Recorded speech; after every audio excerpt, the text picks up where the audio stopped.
Hey YouTube, this is Son of Liberty, and we are back with the next video. Up for discussion and review is the SE5. I absolutely love this knife. There are very few things about this knife that I think could have been done differently to make it any better. In my opinion, what I was going for with this particular setup is the ultimate survival knife. Okay. Now this pouch here, in addition to the sheath, gives me the ability, I think in my opinion, to have the best all-around versatile knife for survival if the situation ever comes. Unfortunately, and I do apologize, I don't want to be that guy, but unfortunately today I will be. I do not have any footage of me batoning with this weapon or any work out into the field.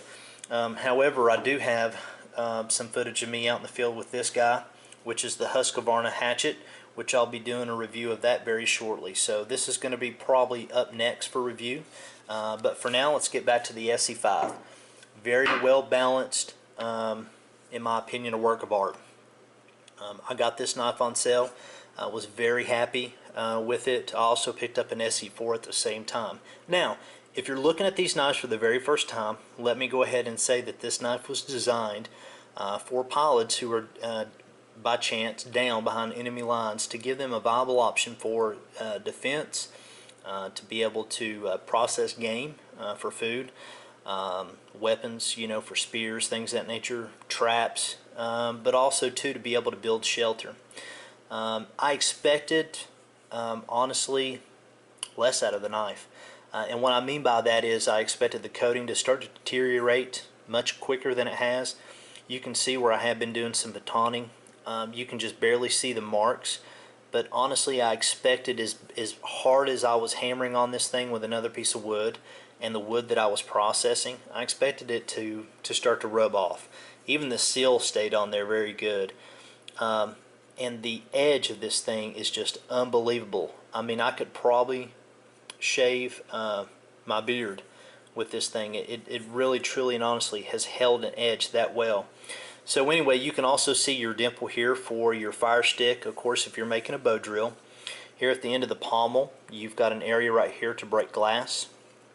And also, too, there's an aftermarket company that actually makes replacement handles, GT handles, for this knife, and multiple other BK and ESEE knives that it just really kind of fits more into the palm here of the hand a little bit better. I want to give a shout out to Harley Wood.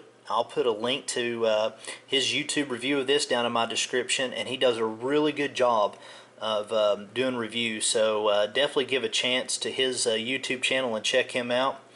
The jimping here on the top is could be a little bit more pronounced, but it's not really enough to I guess to make you really hate it. It's enough to get the job done.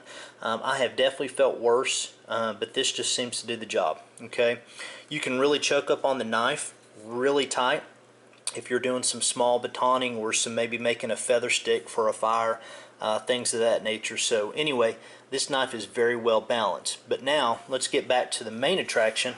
Honestly, I think about this knife is its sheath options. Excuse me. Here on the back, you're going to get all the attachments in the kit to attach this to this Kydex sheath, okay? And it's a very nice sheath. It even has a lockable capability.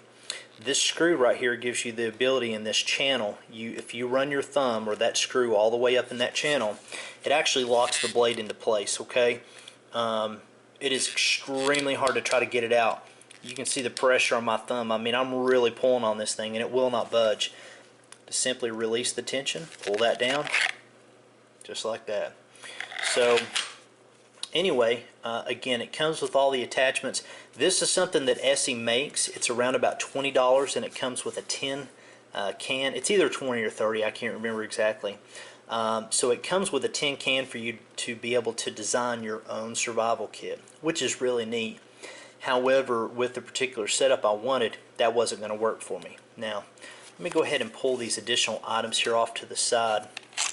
This is the EXOTAC Fire Striker, okay? Extra large, I believe, is the size. We'll get into that in just a second. Here on the side, I also keep a micro stream light. Okay, so I at least have some kind of capability for lighting, as well as this clip gives me the ability to put that on a hat and be hands-free if I need to, especially if I was building a shelter at night. Actually, let's go back to this real quick. So I've done some research, and I really like the design. I wanted something that was going to fit here, okay? So I had more room for these cans inside, and I'll show those to you in just a second. What's cool about this is that this is waterproof, so if it does get wet, you don't have to worry about it. It's got rubber seals in here, so it keeps everything dry. This is your actual striking surface here, okay? Or I can use the knife, it doesn't matter if I was to happen to lose that. And then inside of here, you have your actual magnesium rod, okay? And these are also replaceable too. You can unscrew those and replace them if you need to. I just really like this setup. That just screws right back onto that, and now you have a very large viable surface for gripping to do your striking, okay? So anyway, I just really like this one. I like the fact that it was aircraft aluminum, built very well. On the other side, there come the question for navigation, okay? I wanted a good compass, but I wanted something that wasn't going to take up too much space, and it's hard to find a very small size compass. Well, SUUNTO, I think, really fits that bill. You can pick these up for around about $17, and it actually glows in the dark, which I thought was a really cool feature. So anyway, if you're looking for something that is of high quality, you're not going to be able to go wrong. I mean, I wear their watches, which also has navigation as well, but if my battery was to fail in this watch, this is not going to fail me, okay? So anyway, let's go ahead and get inside this. If you guys have walked into any store in the past several years, you'll recognize these snus cans, okay? I really like them just because you can do and put just about anything inside these things. We'll get to those in just a second. Let me put those to the side. Here, I've got a signaling mirror. I've got one of the good high-end quality ones, okay? It's actually got the general uses of it here, and it tells you exactly how to use it, okay? So I've got signaling covered. I've got lighting covered. I've got one option for fire covered, and then of course I've also got navigation, as well as my my survival knife. Down in the bottom, I don't believe that any surface or any area should be left unused, and there was a gap at the bottom of this pouch, and so what I've done is I just played around with different variations of feet of cordage until I found the perfect fit, and this just happened to fit that bill, okay? I want to think it's around about 18 feet of cordage, and then of course I can also remove the internals, and then I have that much more of cordage, as well as I've got a little bit of extra duct tape taped on here, so it's unraveled a little bit just because I've shown a couple people that. So anyway, let's go ahead and get to this first one. This is actually my fishing kit as well as medical, and these things actually secure pretty tightly, because if you'll look, you'll actually see they have a seal on the inside, okay? So here's what I've done is I've taken the ESEE card that comes with my knife, and I've cut it off and I've glued it to the inside. Now the reason I've done this, guys, is very simply for a reminder. Sometimes, and I don't know if this has ever happened to you, but I've been in a situation where I truly have been lost in the woods before, and not knowing the knowledge that I have now, and it's a very scary feeling. I've been hunting in an area that I had no knowledge of, and became lost. I've also become very disoriented up in high elevations of a mountain before, and was lost for about 2 hours, so or at least misguided. But anyway, back to the fishing kit. What I've done here is also I have a small handcuff key. Thing's very cool, and I'm going to get a lot of questions about this, okay? I will post the link to where you can buy these. They come in a 3-pack. I'll post the link to where you can get this. So a small handcuff key. Up here I've got a small bobber, you can see. Small flow. I wanted something really high-vis, easier to see at night. What I've done is I took a piece of plastic that all of these weights and different sizes of hooks, as well as you can see 2 little types of bugs there. I took that, I put a piece of duct tape on the back, and then what I done is I slowly just wrapped fishing cordage or fishing line all the way around it.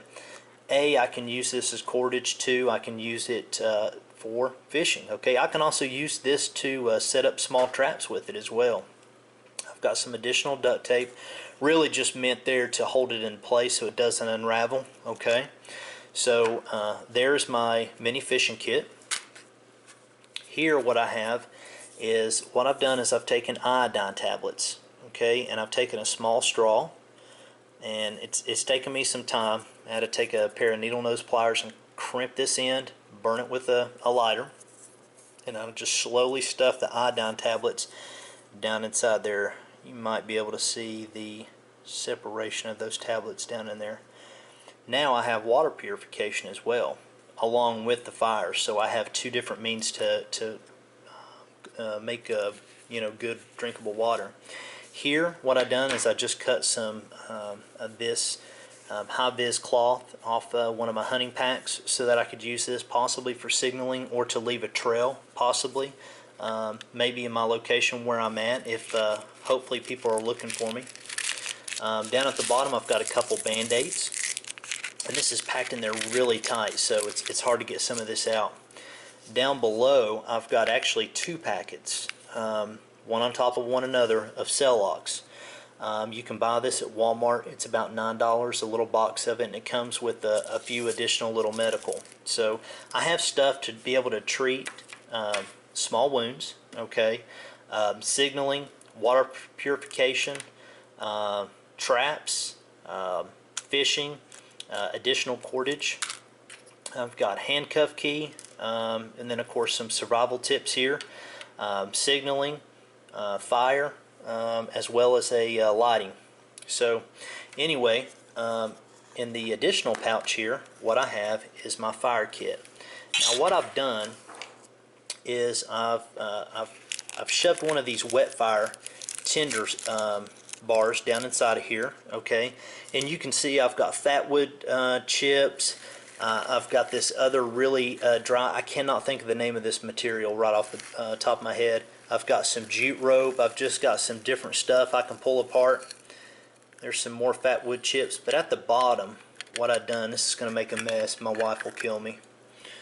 What I've done is I've taken a USB or a memory card container, and I've taken magnesium shavings, and I've I've cut them up into small shavings, and I've poured them down inside this little container.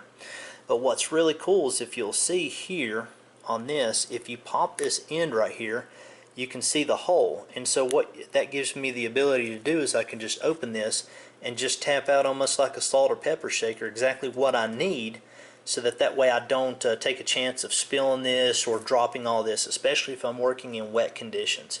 Also too, this tape just keeps it closed, and it also just keeps it waterproof inside of this container. So again, I feel like I've covered as many avenues as I possibly could to make this the, I guess, the new age survival knife. So anyway guys, I hope that you at least pick up on a couple ideas that may be beneficial to you or your particular setup. If you have any questions or comments, just leave them in the comment section down below, and I'll get back in touch with you guys as soon as possible. And thanks again guys, and until the next video, stay safe.